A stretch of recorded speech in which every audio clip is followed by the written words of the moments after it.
एक समय की बात है जहाँ रामपुर नाम का एक छोटा सा गांव था, जहाँ सभी गांव वाले अपना पालन पोषण खेती बाड़ी करके करते थे और आपस में मिलजुल कर रहते थे।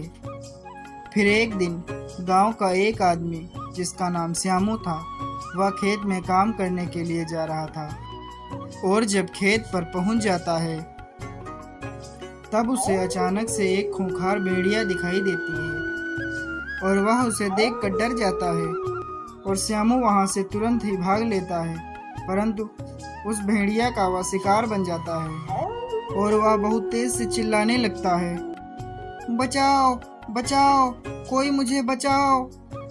परंतु उसकी आवाज़ कोई नहीं सुनता। फिर अगले दिन गांव के एक आदमी को पता चलता है और वह बहुत तेज से शोर मचाने लगता है, अरे गांव वालों, सुनो सुनो, खेत में श्यामू को किसी भेड़िए ने मार डाला है।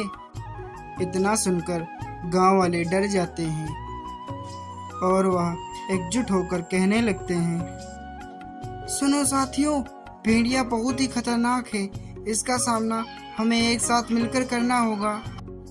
और वह सब राजी हो जाते हैं। फिर वह मशाल जलाकर खेतों की ओर निकल लेते हैं और आपस में कहने लगते हैं, सब लोग एक साथ में रहना, जैसे वह दिखाई पड़े उसके ऊपर हमला कर देना और उसको मार डालना।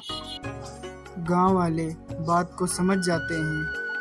फिर उन्हें अचानक से भेड़िया मिल जाती है और वह भेड़िया गांव वालों की ओर बढ़ने लगती है।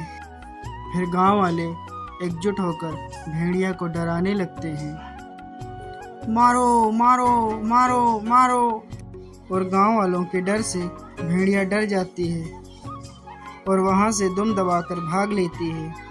और फिर गांव वाले बहुत ज़्यादा खुश हो जाते हैं और आपस में कहने लगते हैं, साथियों, अगर कोई काम हो तो अकेले मत किया करो, सब साथ मिलकर किया करो।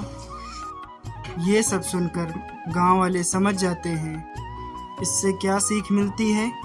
साथियों, अगर कोई कार्य अकेले के अलावा साथ में मिलकर किया जाए तो वह आसान हो जाता है।